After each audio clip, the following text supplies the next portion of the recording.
गोविंदा रे गोपाळा. दहीहंडी म्हणजे महाराष्ट्रातील तरुणांचा आनंदोत्सव. मानवी मनोऱ्यांचा थरार, उत्साह, धूम, जल्लोष आणि त्यात ठाणं म्हटलं तर गोविंदांची जणू पंढरीच. वंदनीय गुरुवर्य धर्मवीर आनंद दिघे साहेबांनी मुंबई ठाण्यात दहीहंडी उत्सवाचा चंग बांधला. दिघे साहेबांनंतर शिवसेना मुख्य नेते आणि उपमुख्यमंत्री माननीय एकनाथजी शिंदे साहेबांनी ही परंपरा कायम ठेवत या उत्सवाला वेगळं वलय निर्माण करून दिलं. शिंदे साहेबांनी मुख्यमंत्रीपदी येताच दहीहंडी उत्सवाला साहसी खेळाचा दर्जा देऊन या उत्सवाला एका वेगळ्या उंचीवर नेलं. त्यामुळे दहीहंडीला एक वेगळी प्रतिष्ठा प्राप्त झाली आहे. साहसी खेळाच्या दर्जासह प्रो गोविंदा स्पर्धेचं आयोजन करून गोविंदांना प्रोत्साहन देण्याचं काम केलं. इतकंच नाही तर थरांचा थरार असणाऱ्या या साहसी खेळात अपघातांचा धोका देखील तितकाच आहे. त्यामुळे त्यांची सुरक्षा देखील तितकीच महत्वाची आहे.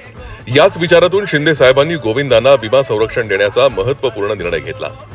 गेल्या 2 वर्षात 75,000 गोविंदांना विमा कवच देण्यात आलंय.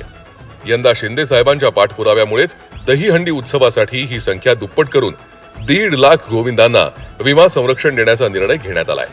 यामुळेच मागील 2 वर्षांपासून दहीहंडी उत्सव अधिक जल्लोषात, उत्साहात साजरा होतोय. वंदनीय बाळासाहेबांनी गुरुवर्य दिघे साहेबांची सण उत्सव जल्लोषात साजरा करण्याची परंपरा आजही एकनाथजी शिंदे साहेब आत्मीयतेने जपतायत आणि त्या दृष्टीनंच सण उत्सवांसाठी महत्वपूर्ण निर्णय घेत आहेत. त्यामुळेच आपल्या महाराष्ट्रातील सण उत्सव संस्कृतीला अधिक साज चढतोय.